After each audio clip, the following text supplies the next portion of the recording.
Hello, everybody, and welcome back to the Sapphire Open, the second of the Paragon Games tournament series. Today in Jolt Games, and we just saw William Dyson, our previous champion, playing against James O'Rourke, who wrote a very interesting and informative primer on the deck he was playing, Red Green Tron, which is up on Paragon Games, that you can check out. My name is Jacob Golding. I'm here with Virginia, and hey guys. we will be commentating this next match for you, which will be between William Dyson, again, who is on Merfolk, and Denis Mullins, who was a semi-finalist in our Diamond Open a couple of weeks ago.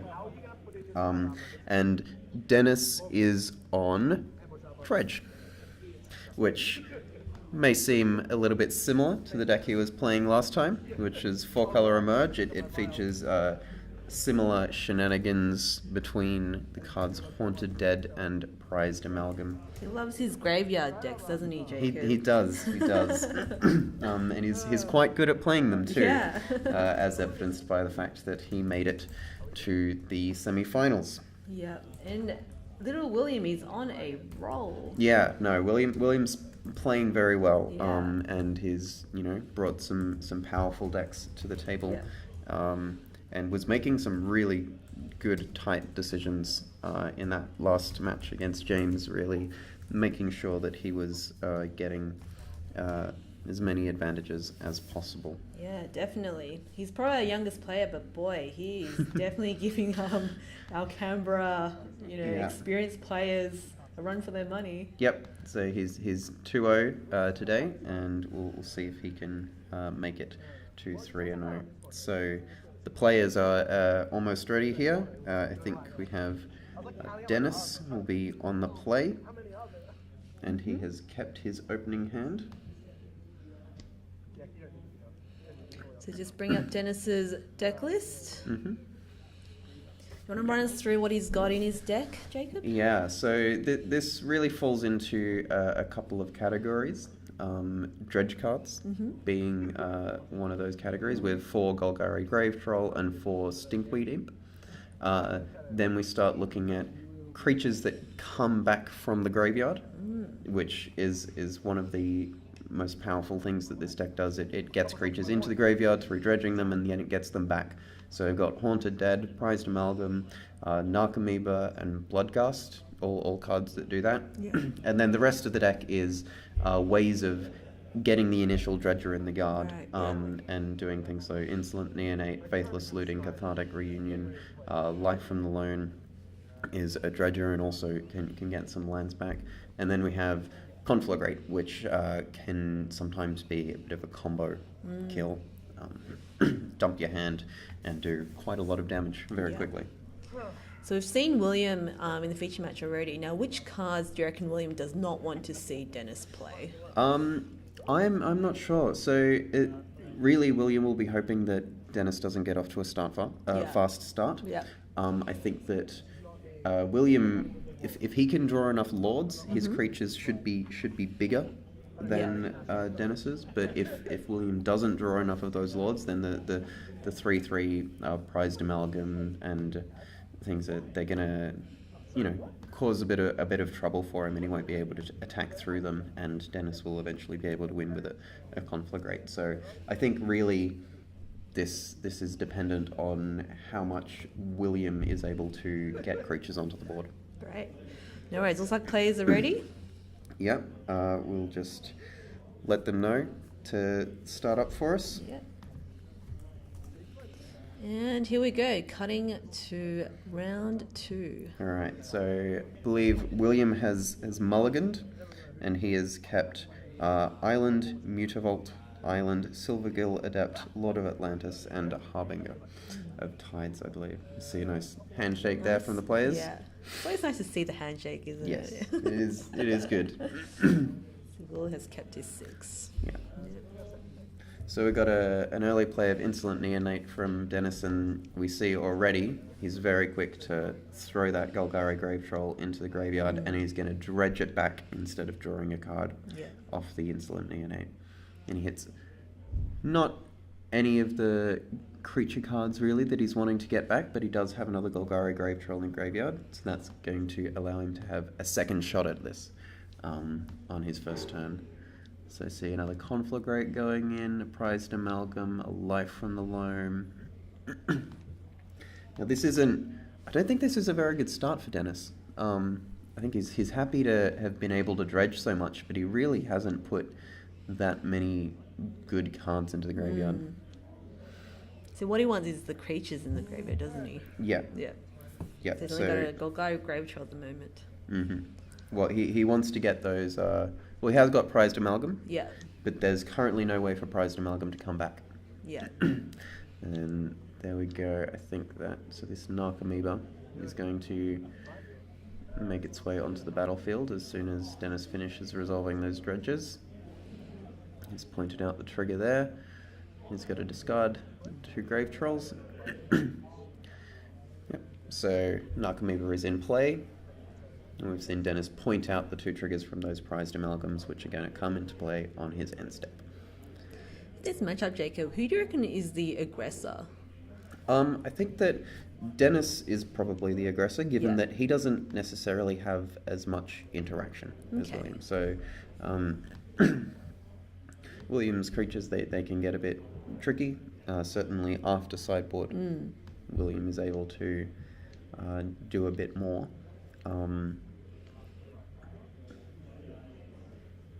But I think it is very hand dependent. Yeah.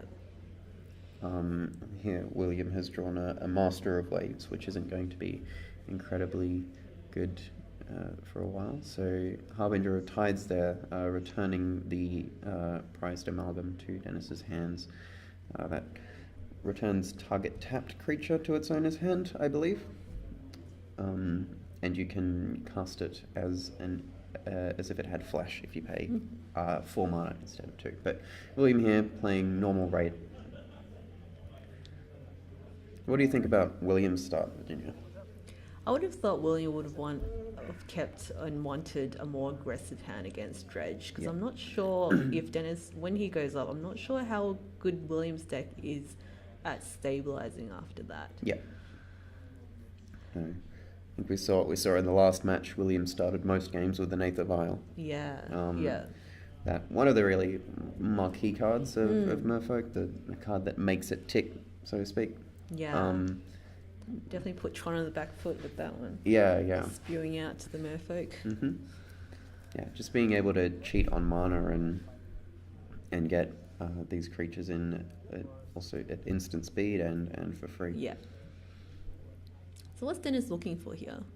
I think he's looking to just keep the engine going. Really, he's got it started quite nicely after dumping some Grave Trolls and stuff in the yard, and he is still surprisingly not hitting very many payoff cards, so to speak. Although he's now got a Bloodgast, which is going to come back, and it's going to return the Prized Amalgam that he's also dredged this turn. So he's looking to just keep throwing more cards in the yard every turn, keep returning cards to his hand into the battlefield, and just keep getting in there. So we see William already down to 14, which it's not as fast as he was able to get other people's life totals down, but certainly not slow. So William playing a Mutavault here. A very good card in the Merfolk deck. Can cast spells and then can attack quite big. We have William drawing a Merrow Regery here, so he's able to play that and turn his Harbinger of Tides into a 3/3, and that's what he does.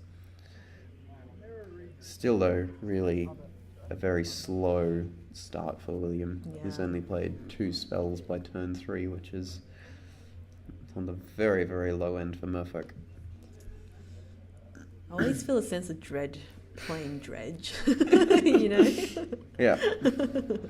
A lot can happen in a turn. Yeah. A lot can happen. And it's important to note, I guess, a lot of players would be unaccustomed to see Denis's setup. Yeah, the way exactly. his set up his play space. Yeah. The graveyard is spread out in front of him in Yeah. a long line. This is common if you play Legacy or see Vintage Dredge. It's relatively new in Modern though. Yeah. The need to very clearly see both players exactly what cards are in the graveyard Yeah. at any given time. So you see them all spread out. There are a couple of other decks in Modern that need to see what's in their graveyard. Decks playing Snapcaster Mage, for example. Yeah. But they Storm, can often you'd reckon? Yeah. Storm with Pyromancer's Ascension. They often line them up vertically though, and you can just see the names, Yeah, but right. there's nowhere near the volume of cards here. Yeah. So, let's So see. what's special about Denis's deck? Is this his own invention or? It's not his own invention, no, but it is a relatively new card or a new deck for Modern. Yeah. We see here Denis cleaning up some of William's board with a Conflagrate, discarding a lot more dredges. Yeah. But yeah, so this deck was really made possible with the advent of Prized Amalgam. Let's bring some prize and Yeah.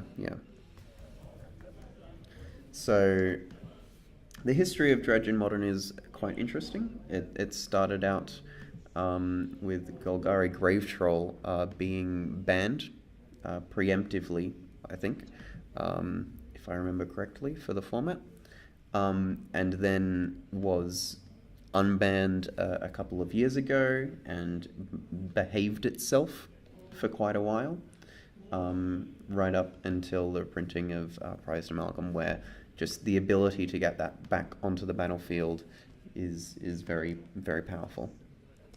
Sorry, just trying to get prize amalgam on the screen for you guys.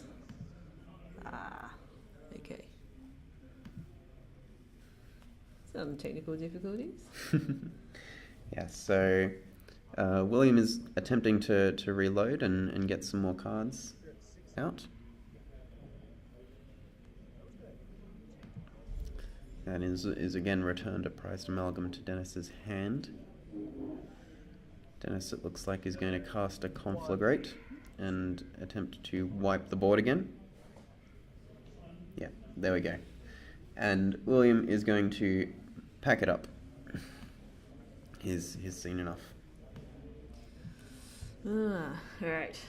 Sorry, so can't get the image preview, but let's jump to the sideboards for these players. Yeah.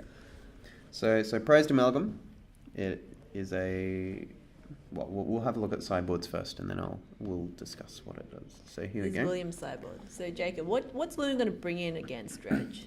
Well, there's one card there which is designed specifically to kill the graveyard and make sure it stays dead, and that's Grafdigger's Cage. Yeah. So Grafdigger's Cage is a 1-mana artifact from the original Innistrad block, and it reads, creatures cannot enter the battlefield from graveyards or libraries, and spells cannot be cast from the graveyard.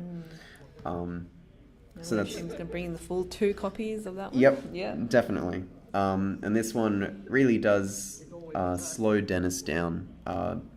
So it prevents Narcobeavers from coming into play, it stops Bloodghasts, it stops Prized Amalgams, it really stops the entire engine of Denis's deck. So I think he'll certainly be looking to bring that in. Echoing Truth is also another potential option. Denis is often cheating things into play and doesn't actually have access to a lot of blue mana. Yeah. In fact, I'm not sure he has access to any blue mana. But if we saw William slowing Denis down a little bit by bouncing the Prized Amalgams, and Denis was only really able to get them back in play by discarding them, and he had enough Conflagrates to get that happen. But yes, I think Grafdigger's Cage and Echoing Truth are definitely some things that are going to be coming in. Cool. Now moving to Denis's sideboard. So Mm-hmm. we've got some needles, leyline, explosives. So I have information from our spotter Aidan Frisch, who is out there having a look at the players for us. And Dennis has brought in Pithing Needle. He's brought in Gnaw to the Bone. He's brought in Engineered Explosive. And these are all going to be some very important cards. So, Gnaw to the Bone. Do you know what Gnaw to the Bone does, No. Virginia? What does that do? This is a card which I see played in Pauper sometimes. Yeah, right. It is a common, again from the original Innistrad block. Yeah. And it reads, you gain 2 life for each creature in target player's graveyard. Oh, wow. And we saw how big Dennis's graveyard got. Yeah, right? yeah. So this is a way for Dennis, if he gets behind a little bit, William will be on the play this time. This is a way for Dennis to very quickly get up to a manageable life total. And Engineered Explosives will probably be played for 2 and blow up William's entire board if that happens. And Pithing Needle as well. Pithing Needle is a very efficient way of combating that card that we spent a bit of time talking about, Aether Vial. Yeah. So... Dennis is on the life gain / blow up the board plan. It's generally a good plan Yeah. against an aggressive deck. So yeah, Dennis is slowing down his deck a little bit. Yeah. Attempting to be able to deal with the threats that William is presenting. Yeah.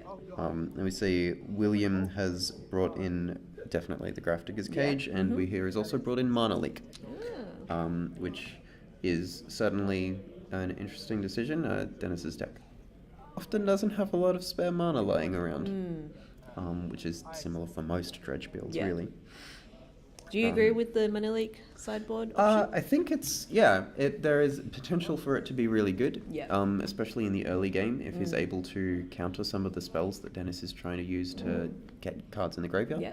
So if Dennis is not able to get a Dredger in the graveyard for a little bit, then that could be quite useful in doing that. So you see William is on the play, and it looks like both players are going to take a mulligan. How do you like their chances post-sideboard? Well, I think that Dennis has a very clear sideboard plan. Yeah. It is, especially on the draw, it is, William is expecting William to have a better draw than he did in game 1. Yeah. And he needs ways of dealing with that. Yeah. And I think that if Dennis is able to deal with that, then he will probably have a good shot. Yeah.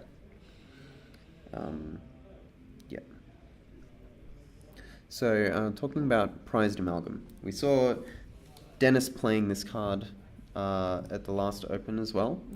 It is 1 mana, a black and a blue, and it allows you, it creates a 3/3, and it reads, at the beginning of your end step, if a creature entered the battlefield from a graveyard this turn, return Prized Amalgam from the graveyard to the battlefield tapped.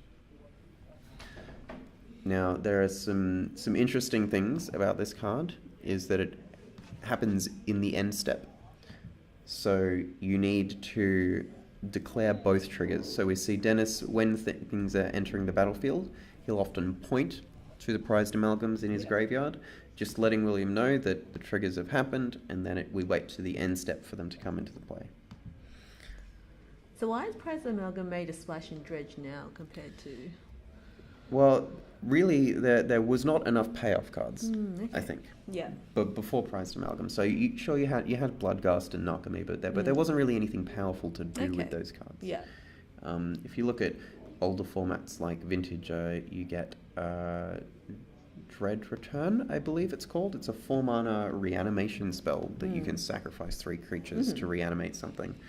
And you'd play Bridge from Brillo, get a bunch of zombies, sack some Narcomoebas and some zombies, and get back something massive and just kill your opponent. We hear that Dennis is complaining about how good Island Walk is against his deck at this point in time.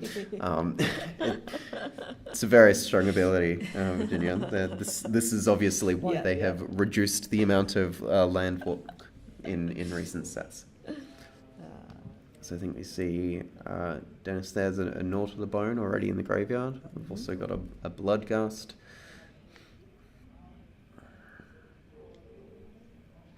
So William has kept Cursecatcher, Kira, Echoing Truth, Master of Waves, and Island, and some other cards, apparently.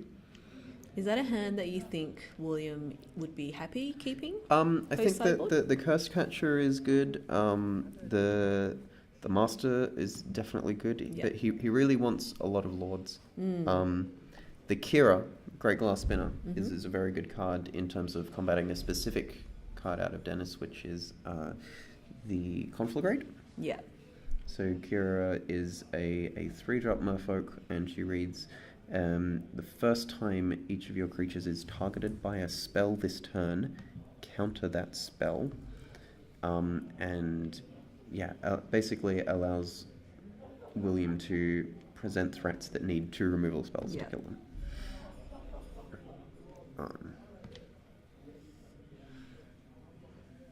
What do you think of both players' starts here?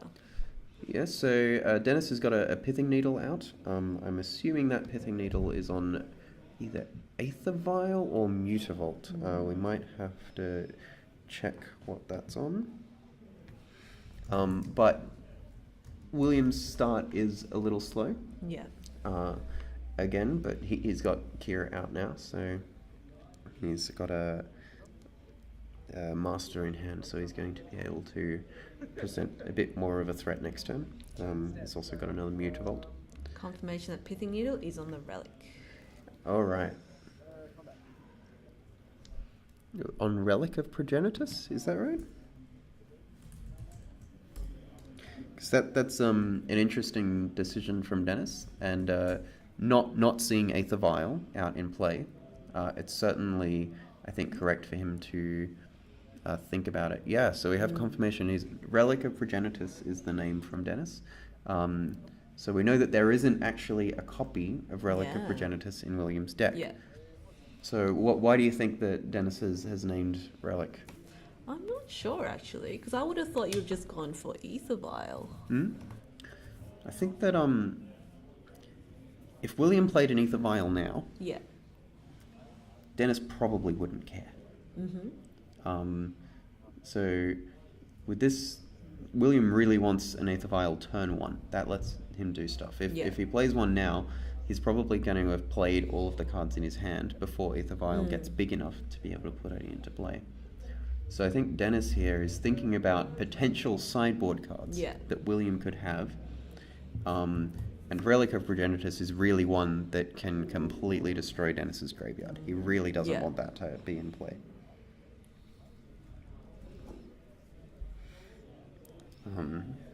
So yeah, this is preemptive from Dennis. Unfortunately, or fortunately for him, depending on how you look at it, there is not a Relic of Progenitus in William's deck. So I guess apart from Aether Vial and I guess Relic, would there have been any other viable option for him to name?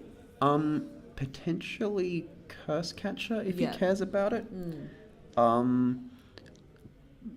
Yeah, I'm not sure about the exact wording on Pithing Needle, depending if it says non-land or not.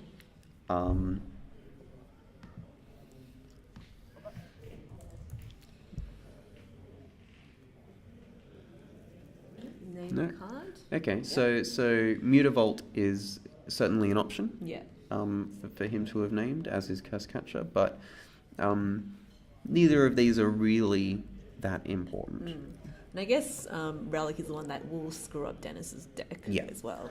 If William had played a Relic of Progenitus, Dennis is basically back to square one. Yeah. All that dredging hard work. Yeah.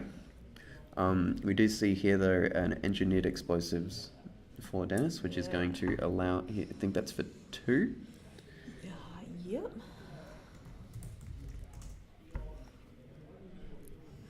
They do describe Modern as the game of sideboards.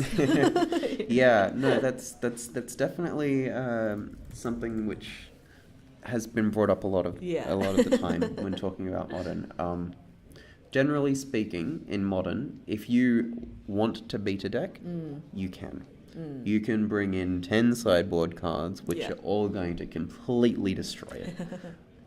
That is possible. Yeah, so we see engineered explosives on 2. The problem is that there are so many decks in the format that it's very hard to construct a sideboard that effectively deals with all of them. So I think that's one of the important points in terms of if you're trying to build a Modern deck yourself at home, is you really do need to know at least a little bit about the decks that are played in your local area. So I would highly recommend anybody wanting to play in Canberra having a look here. Also having a look through James O'Rourke's guide for Tron, which will be up on Paragon Games within the next few weeks, the parts 2 and 3. He goes really in depth in sideboarding specifically for Tron, but the decks around Canberra that you want to be able to beat and how to go about doing that with Tron. And how to beat Tron as well. Yes, he does. He does give away a little bit of insider information there. Yes. Obviously, we've seen one way of beating Tron is play Merfolk. And have James mulligan a little bit as well. And let him not draw red mana. So Dennis's life total is a little bit low here. It is. Is he worried about it at all at this stage? I think that it depends on what cards are in his hand. If he's able to get some stuff in play, it should be fine, because his things will be bigger than the Curse Catcher and the Kira. But we see here, we have Gnaw to the Bone, which is going to gain him a big chunk of life. So Gnaw to the Bone cast with Flashback here, which is a very important part of the card. And yes. So apparently there are 5 creatures in Dennis's graveyard, so this is going to gain him 10 life. Wow. You do not want to see that when you play an aggressive deck. Not at all. Especially when you see them go down to 4 and then... No. So William is considering sacrificing his Curse Catcher here, just to make Dennis pay that extra mana. But he's going to let it happen. Apparently there were 4 creatures. Okay. So, yeah, we see Dennis going up to 12 life. And back down to 10. There we go. There's a blue source. One of the very few blue sources in Dennis's deck. And he's going to use it to hard cast Narcomoeba. Not the most impressive thing. And we see William playing 2 mana 3/3s that are sometimes 4/4s, and Dennis is spending 2 mana to cast a 1/1 flyer. It's awfully fair for the Dredge deck. But in playing that... They get to do so many unfair things. That is true. It is true. In playing the Steam Vents, he got 2/1 hastes out of the deal. So he can't complain too much about the fairness. Doesn't have too much sympathy for the Dredge player. So Dennis is going to block the Kira with his Narcomoeba and save a little bit of life. We also see there, there's a Silvergill Adept for William, which is going to allow him to draw a card. Of note, William has 2 Mutavaults in play, which means that if he can find some Lords, which is as what we've been talking about, those Mutavaults are going to be able to get quite big, and he's going to be able to effectively just add 2 creatures to his board quite easily. You were saying that was one of the other vibe options that Dennis could have named with his Pithing Needle. Yeah. So Pithing Needle doesn't stop Mutavault tapping for mana, but it will stop the ability for Mutavault to turn into a creature. You hear that William has Island and Harbinger of the Tides in hand. So it's going to let him potentially bounce one of Dennis's creatures. And Dennis likewise has, looking at a Dredge player's hand never tells the full story. But his hand is 2 Golgari Drave Trolls and a Life from the Loam. So the Life from the Loam, quite good. But he's just going to hardcast a Golgari Grave Troll here, and that's going to be a very big boy. Ooh. It looks like 7 creatures now.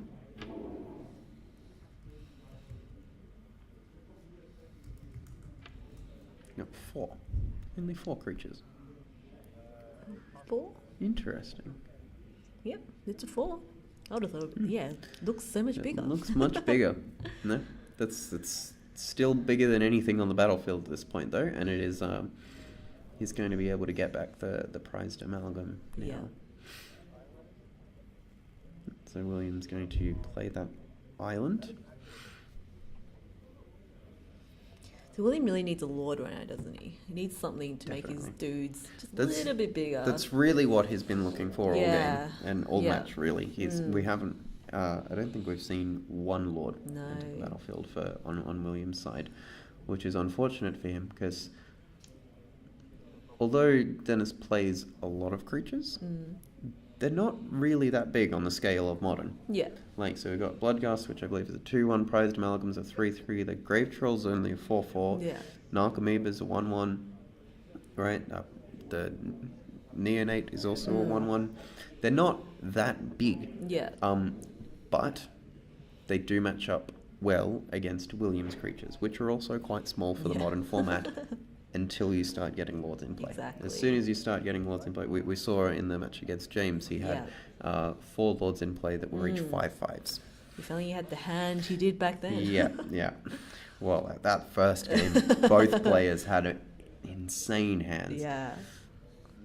James getting a turn 4 Wormcoil into Khan, into potential World Breaker, and Into William just into... throwing out Aether Vial into Merfolk. Yeah, that was great. It was great to see both decks just firing at all cylinders. Yeah. Doing what they were supposed to do. Some haymakers were being thrown around in that match, definitely. Which is generally what happens when you watch Tron play. I know he's got his haters, but I love watching Tron. I love just seeing big dudes cast for, not very much mana, really. It certainly is a very different deck in style to a lot of other decks. So we've got a Life from the Loam here from Denis, which is going to let him keep hitting his land drops, get some more cards in hand if he ends up finding a Conflagrate. I think there might... By the looks of things, there's already one Conflagrate in the graveyard. And William's down to 12. His Bloodghasts have been chipping in, getting some damage done. We do see, though, Virginia, William has left up 4 mana, and I hear he has another Harbinger of the Tides in his hand, which means that he is going to be able to play that and bounce another creature. Now, what target do you reckon he'll target with Harbinger? I think he might get the Prized Amalgam that's just about to come back. Yeah. It does seem like the best of Denis's tapped creatures, and the hardest for Denis to get back in play. Yeah. Although he does have a Steambeds in play now. So just see Denis reorganizing his graveyard a little bit for us. How thoughtful. Yeah. And we do see that there is indeed a Conflagrate sitting there, so William does need to be wary of that in his life total. And here we see There's the Harbinger of Harbinger. the Tides flashed in. He's going to bounce a Bloodgast. Yeah.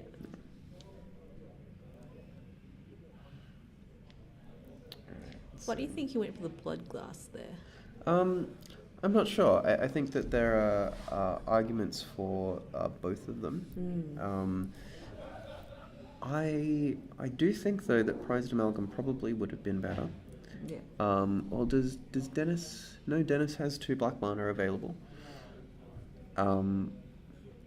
Yeah. I think what William would like here is something like Echoing Truth.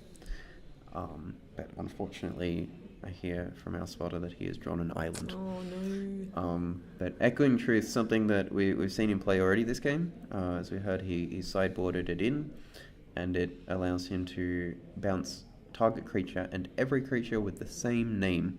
Oh. So he could bounce both of those Bloodcasts, potentially all 3 if he hadn't bounced the other one. He had bounced prized amalgam can do all sorts of tricky things. Often used to combat token strategies. Yeah. So we have another player here at today's Paragon Sapphire Open, Rory Bolt, who is playing Storm. And one of the ways that deck wins is by producing an awfully large number of goblin tokens. And Echoing Truth is a card that Rory really does not want to see on the other side of the table if he's decided to go with the goblin plan.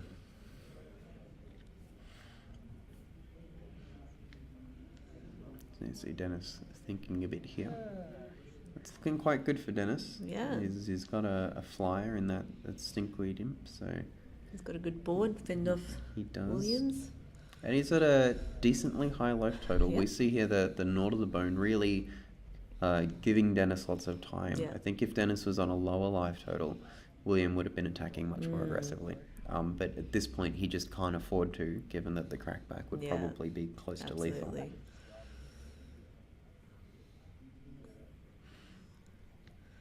I guess Williams is playing off the top now.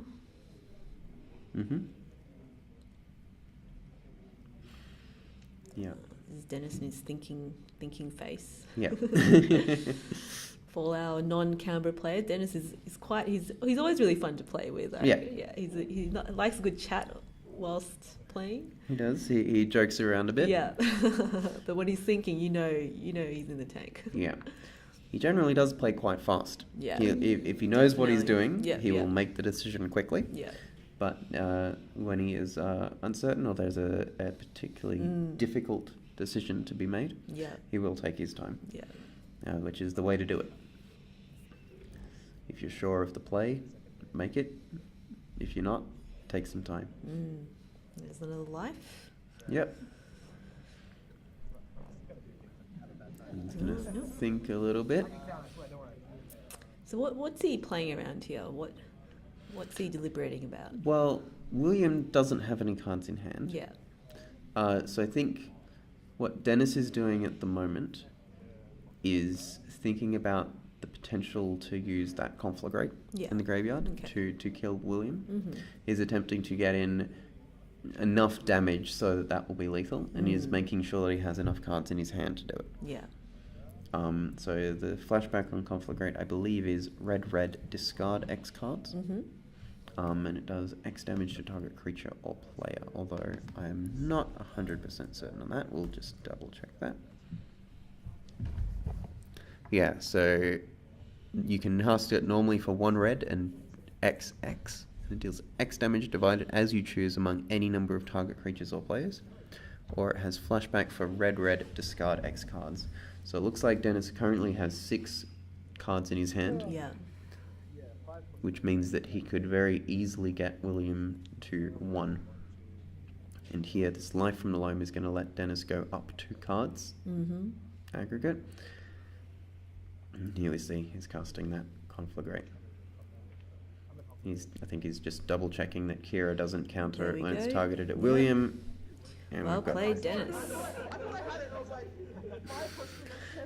I'm not sure if you can hear that, but we just heard some laughter and enjoyment from the feature match area. But yeah, well played by both players. Yeah. That was very tight, and I think that William certainly, his deck didn't treat him very well. He would have Couple of rough draws. Yeah, like they weren't bad, but they're not modern quality. Yeah. Which is what they're not of the quality that the deck can really get to when you're playing so many lords. Yeah. So the turn 1 Isval and then spew out lords. Definitely, that's what he's looking to do. And Dennis really navigated that well. He was able to get the engines working nicely with his deck, the Dredge, and getting things back into play, and was able to stabilize the board with the Nord of the Bone. Yeah. And as we were saying, even though the Pithing Needle didn't end up being relevant, it still shows great forethought and understanding the format really, for Dennis to think about Relic of Progenitus being something that he Yeah. needed to worry about. That's William's first loss for the day. Dennis marches on Yeah. to 3-0. I believe that's William's first loss of the Paragon Oh, tournament oh my series. goodness. Yeah, Wow, I'm that not. is incredible. So I'm not 100% on this, but I believe that William went 4-0-1 Oh my goodness. in the Swiss rounds. I assume that one was the ID as Yep, well. yep. So I believe he intentionally drew to Yeah. make top 8. Oh, that is incredible. Yeah, and then swept the top 8 and Yeah. got off to a really good start here, but has fallen against Dennis. Certainly does not spell the end though for William. If he is able to win the next round, Yeah. he stands a good chance of being able to potentially draw into the top 8 in round 5, or if he wins or ends up having to play, he can Yeah. certainly still make the top 8. Yeah. Dennis off to a really good start here. Yeah, definitely. Cool. Well, we'll catch you guys back in round 4. Yeah. This Thanks is for watching. Virginia and Jacob signing off on round 3. See you guys later.